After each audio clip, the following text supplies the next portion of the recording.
sejam bem-vindos, estamos começando mais um episódio direto do Promagno.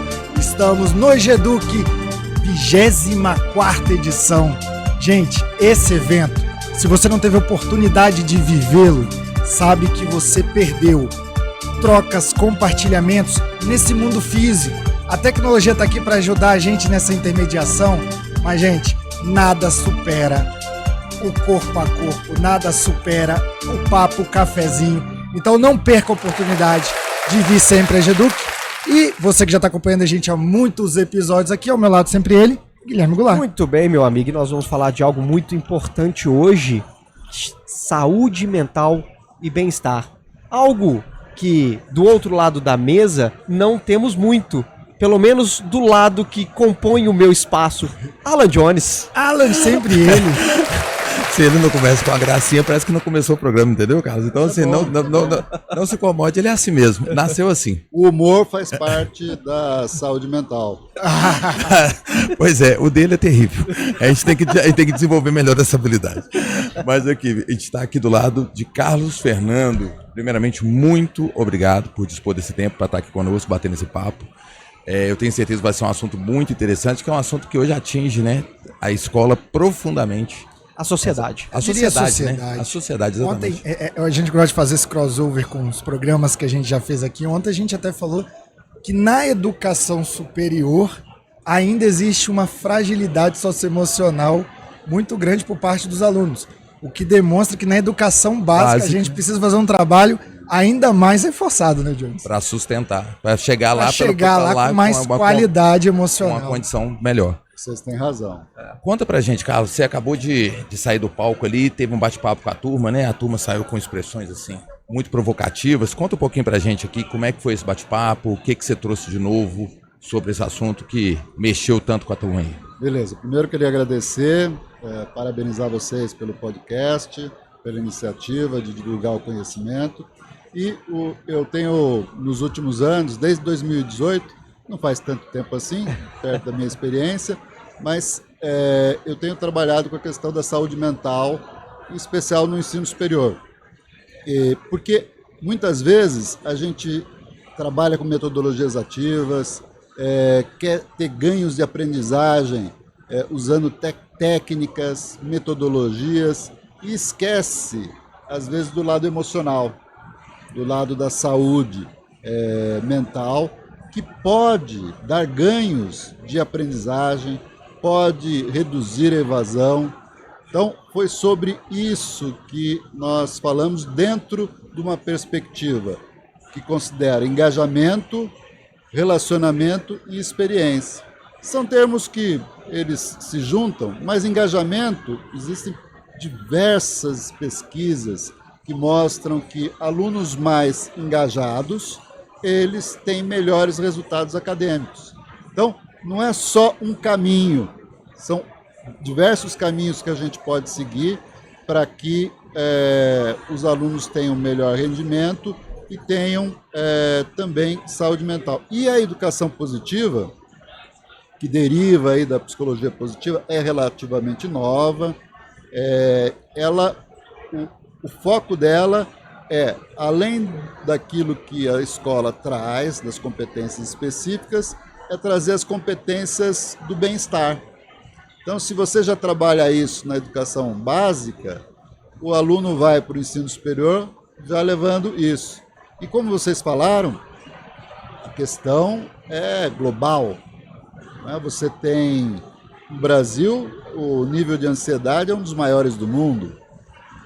A perda em recursos no mundo do trabalho estima-se de cerca de $1 trilhão por ano, por questões relacionadas à saúde mental.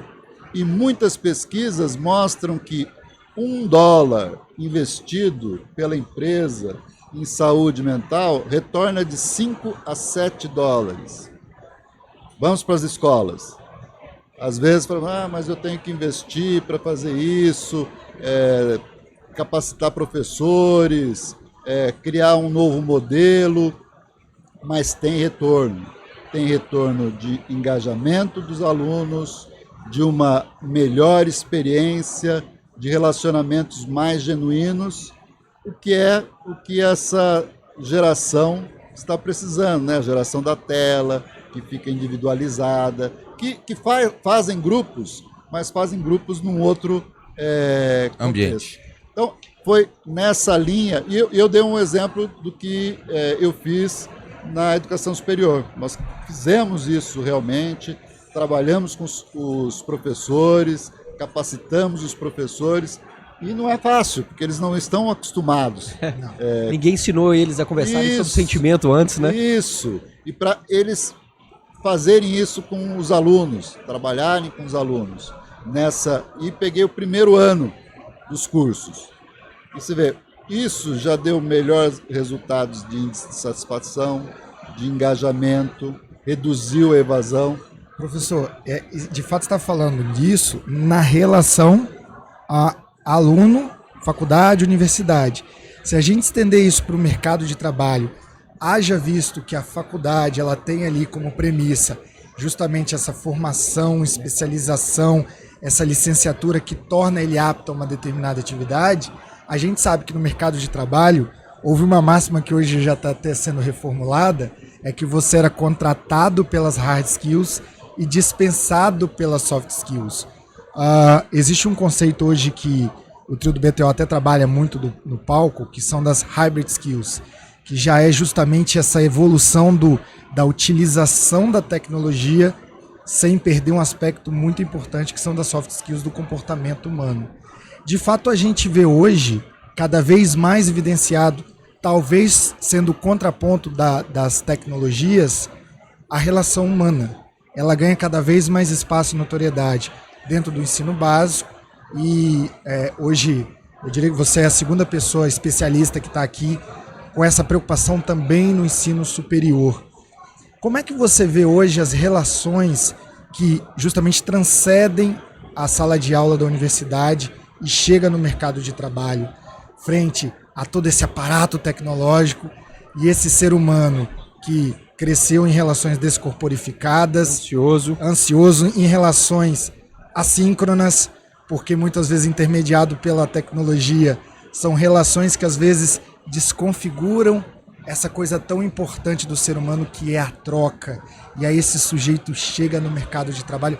Como é que esse trabalho dessa educação positiva transcende essa relação tão importante entre professor e aluno e chega nessa relação aluno formado no mercado de trabalho? E muitas vezes assíncrona no 2x, o que é pior ainda. O sujeito é nos 2x. Nos 2x. No velocidade. Na velocidade 2x. Ao invés dele, ele não tem nem a paciência. Ele já coloca a coisa acelerada. Sim.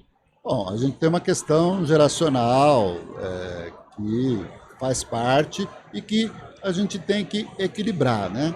Mas eu acho que, Bruno, você pegou um aspecto bastante importante. O ensino superior, por exemplo, ele, como você falou, ele trabalha diretamente para fornecer capital humano para o trabalho. Agora, ele dá os instrumentos para a pessoa trabalhar.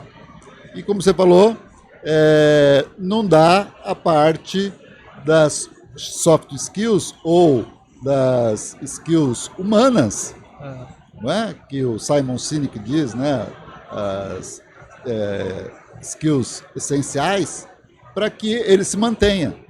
Então, é um grande desafio trabalhar com isso, tendo em vista que os professores não passaram por isso, mas é essencial. Por quê? Dentro desse mundo, eu sou da área de tecnologia, não é? Entrei para trabalhar com esse assunto porque eu tive burnout. E também, antes um pouco de ter burnout, eu percebi com os professores muito problema de saúde, ausência no trabalho, não é? Uma grande... O absenteísmo ficou gigantesco. Presenceísmo, quer dizer, a pessoa vai... Mas não está lá. Mas não está lá, não é? Quer dizer, esse tipo de coisa, comecei a observar, falei assim... E aí depois que eu senti na carne, falei, eu tenho que fazer alguma coisa. Não é? E fui estudar, fui ver como é que a gente poderia fazer, criei um modelo e coloquei. Eu acho que a tecnologia, ela não se contrapõe. Agora, a gente tem que criar mecanismos, mesmo usando a tecnologia, de um relacionamento mais genuíno. Então, você vê na época da pandemia, os alunos assistiam às aulas com as câmeras todas desligadas. Não é? Tudo bem. Quando abrir, não pegava coisa boa. Se falava que o espaço não era adequado, tal, não sei o quê. Mas isso às vezes é comum até em reuniões convencionais. Agora, a gente tem que mudar isso, quer dizer, humanizar. Então, o grande fator central é humanizar. E para humanizar a questão, o ser humano ele tem diversos níveis, né? Físico, mental, emocional, espiritual. Quer dizer, nós temos que trabalhar com esse leque da integralidade do ser humano. Então, a escola não trabalha. No ensino superior ainda é mais difícil, porque os professores são muito especialistas numa determinada área. Mas para a educação básica, eu acho que é fundamental atuar dentro dessas linhas que promovem a questão das soft skills. E existem muitos casos na literatura, principalmente na educação básica, fora do Brasil, de resultados muito, muito bons em diminuição de índice de ansiedade, em melhoria de resultado acadêmico. Tem um resultado, você sabe que os países asiáticos, os pais estimulam, querem que os filhos estudem, vão para o ensino superior, mesmo que o filho não queira, não é? E isso gera angústia e gera suicídio. Sim. E numa escola na China, foi feito um trabalho com professores e com alunos que reduziu o índice anual de suicídio, que era de 8 suicídios por ano, relacionado com isso, para 1 suicídio. Quer dizer, é bom, mas ainda permanece. Então, para vocês verem a importância disso. Eu acho que se a escola básica, e o ensino superior também, já que estamos vivendo uma transição, começar a enxergar isso, e isso já começa por força de leis, né? A alteração da NR1. Isso. As leis trabalhistas NR1 já pede que as instituições, qualquer empresa, tenha esse olhar sobre as questões psicossociais. Quer dizer, a questão do estresse, a questão do assédio, a questão do burnout. E nesse conjunto todo, eu acho que, até pelas próprias condições, o professor é o mais difícil de atingir. E a peça central. Ele é difícil de atingir porque o professor ele tem uma ansiedade enorme, tem taxas de burnout. Tem um estudo que eu vi da Unifesp que mostrava no curso de enfermagem que 70% dos professores tinham alto nível de burnout. Quer dizer, é muita coisa. E é fácil medir.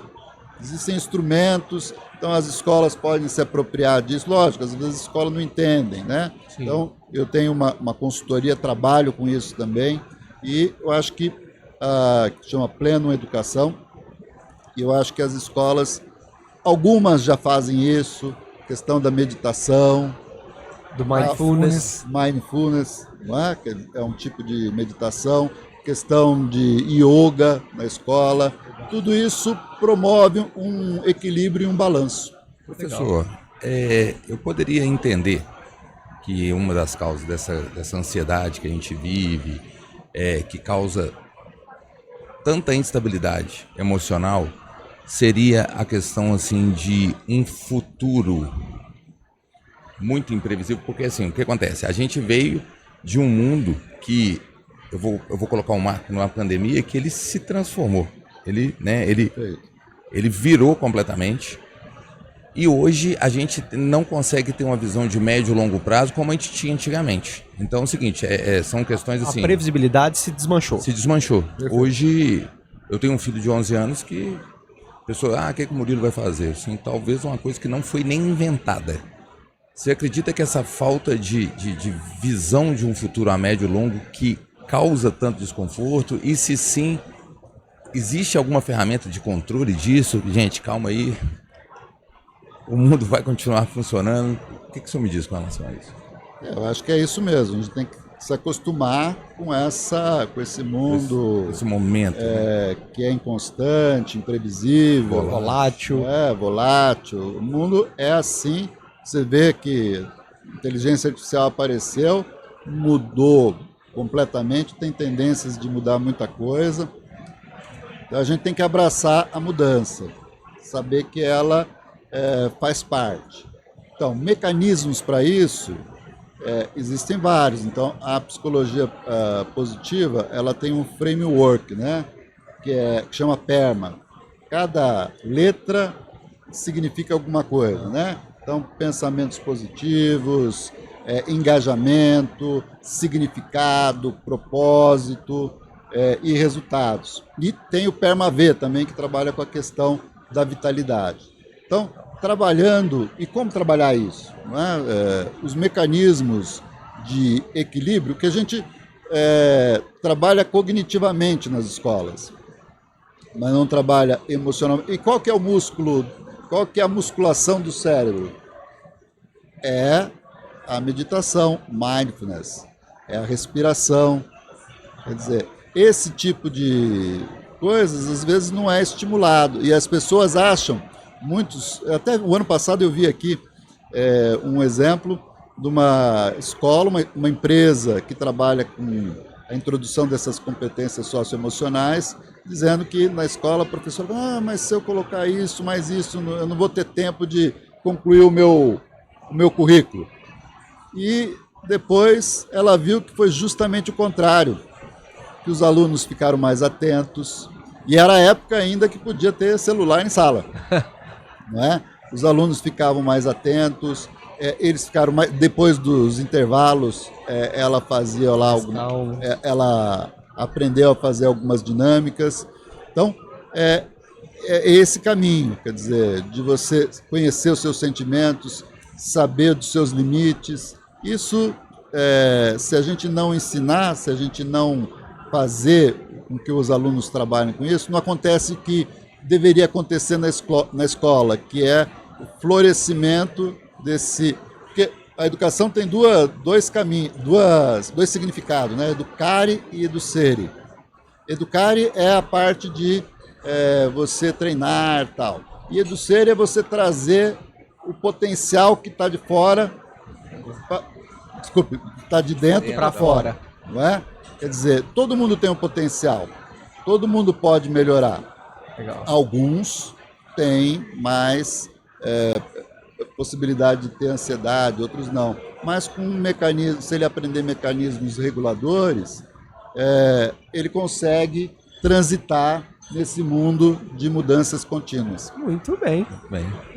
Sensacional, senhoras e senhores, chegamos ao final de mais um episódio desse podcast que está levando muito conteúdo para você, líder educacional de todo esse país.